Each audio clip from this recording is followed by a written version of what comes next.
ನಿಮ್ಮ ಆರೋಗ್ಯದ ಸಣ್ಣ ಪುಟ್ಟ ಸಮಸ್ಯೆಗಳಿಗೆ ಆಯುಷ್ ಟಿವಿ ನೀಡುತ್ತಿದೆ ಮನೆಮದ್ದು. ಹೆಚ್ಚು ಖರ್ಚಿಲ್ಲದ ಅಡ್ಡ ಪರಿಣಾಮಗಳಿಲ್ಲದ ಈ ವಿಧಾನವನ್ನ ನೀವು ಫಾಲೋ ಮಾಡಿ ಆರೋಗ್ಯದಿಂದಿರಿ. ಕಿತ್ತಳೆ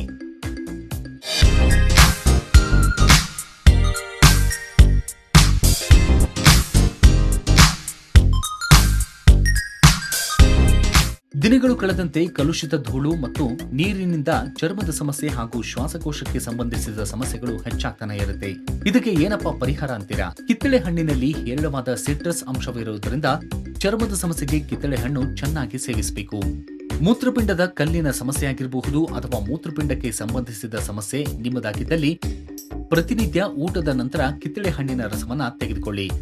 ಕಿತ್ತಳೆ ಹಣ್ಣಿನಲ್ಲಿ ನಾರಿನಂಶ ಇರೋದ್ರಿಂದ ಮಲಬದ್ಧತೆ ಸಮಸ್ಯೆ ನಿವಾರಣೆಗೆ ಇದು ತುಂಬಾನೇ ಸಹಕಾರಿ. ಮಲಬದ್ಧತೆ ಸಮಸ್ಯೆ ಇರೋದು ಪ್ರತಿನಿತ್ಯ 1-2 ಕಿತ್ತಳೆ ಹಣ್ಣನ್ನ ಸೇವಿಸುವುದು ಉತ್ತಮ.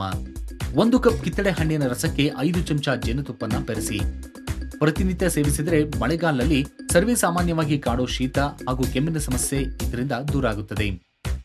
ಅಷ್ಟೇ ಅಲ್ಲದೆ ಹೃದಯ ಸಂಬಂಧಿ ಸಮಸ್ಯೆಯಿಂದ ಬಳಲ್ತಾ ಇರುವವರು ಆದಷ್ಟು ಕಿತ್ತಳೆ ಹಣ್ಣನ್ನ ಹಾಗೂ ಅದರ ರಸವನ್ನ ತೆಗೆದುಕೊಳ್ಳುವುದು ಆರೋಗ್ಯಕ್ಕೆ ತುಂಬಾನೇ ಒಳ್ಳೆಯದು. ಕಿತ್ತಳೆ ಹಣ್ಣು ಕೇವಲ ಆರೋಗ್ಯಕ್ಕೆ ಮಾತ್ರವಲ್ಲ, ತಲೆ ಕೂದಲಿನ ಸಮಸ್ಯೆ ಹಾಗೂ ತ್ವಚೆಯ ಸಮಸ್ಯೆಗೂ ಕೂಡ ಇದು ತುಂಬಾನೇ ಸಹಕಾರಿ. ತಲೆ ಕೂದಲು ಉದುರುವಿಕೆ ಸಮಸ್ಯೆ ನಿಮ್ಮದಾಗಿದ್ದಲ್ಲಿ ಪ್ರತಿನಿತ್ಯ 1-2 ಕಿತ್ತಳೆ ಹಣ್ಣನ್ನ ಸೇವಿಸಿ ಅಥವಾ ಕಿತ್ತಳೆ ಹಣ್ಣಿನ ರಸ ಸೇರಿದಂತೆ ಅದರ ತಿರುಳನ್ನ ಕೂಡ ತಲೆಗೆ ಹಚ್ಚಿ ಸ್ವಲ್ಪ ಸಮಯದ ನಂತರ ತಲೆ ತೊಳೆದುಕೊಳ್ಳುವುದರಿಂದ ಕೂದಲು ಉದುರುವಿಕೆ ಸಮಸ್ಯೆ ದೂರ ಆಗುತ್ತದೆ. ಹಾಗೆ ಕಿತ್ತಳೆ ಹಣ್ಣಿನ ರಸವನ್ನು ತ್ವಚೆಗೆ ಹಚ್ಚುವುದರಿಂದ ಕೂಡ ಕಪ್ಪು ಕಲೆಗಳು ಮಾಯವಾಗಿ ಕಾಂತಿಯುತ ತ್ವಚೆ ನಿಮ್ಮದಾಗುತ್ತೆ.